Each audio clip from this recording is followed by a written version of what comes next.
बच्चूभाऊ कडू यांचं शिवसेनेमध्ये स्वागत करतो, त्यांना शुभेच्छा देतो। आज खरं म्हणजे बच्चूभाऊ तसे जुने मूळचे शिवसैनिक, बाळासाहेबांच्या नेतृत्वाखाली काम करणारे शिवसैनिक, आणि गेले 25 वर्ष ते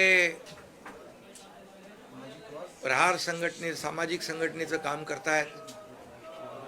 शेतकरी, कष्टकरी, कामगार, शेतमजूर,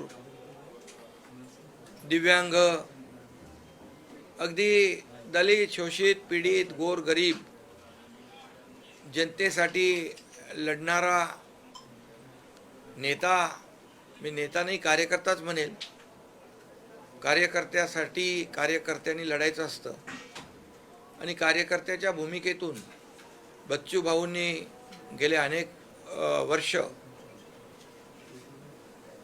अगदी अपक्ष म्हणून देखील ते निवडून आले आणि अनेक प्रश्नांना न्याय मिळवून घेतला। कर्जमाफीचा देखील प्रश्न जो होता त्यावेळेस देखील मोठा आंदोलन त्यांनी राज्यात उभं केलं आणि मुख्यमंत्री महोदयांनी अजितदादा त्यावेळेस होते कर्जमाफीचा देखील आम्ही निर्णय त्यावेळेस घेतला, कमिटी नेमली आणि झालेल्या विधानसभेच्या अधिवेशनामध्ये तो जाहीर देखील केला। त्यामुळे दिव्यांगांसाठी देखील अनेक आंदोलनं त्यांनी केली। अगदी सर्वसामान्य सर्व घटकांसाठी रस्त्यावर उतरून लढणारा म्हणून नेता म्हणून त्यांची ओळख आहे, एक लढवय्या नेता म्हणून। आणि म्हणून बाळासाहेबांची शिवसेना, बाळासाहेबांच्या विचारांची शिवसेना, आनंद दिघे साहेबांच्या विचारांची शिवसेना ही त्यांना नवीन नाही आहे। विचार आमचे एकच आहेत, गोरगरिबाला न्याय देणं। मुद्दे आमचे एकच आहेत, सर्वसामान्यांना न्याय देणं।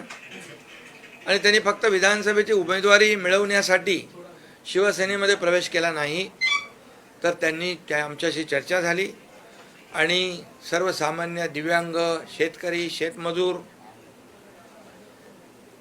या सर्व घटकांना न्याय मिळवण्यासाठी त्यांनी अनेक प्रश्न जे आहेत त्यांच्या मनामध्ये, त्यांच्या अजेंड्यावर ते त्यांनी मांडले।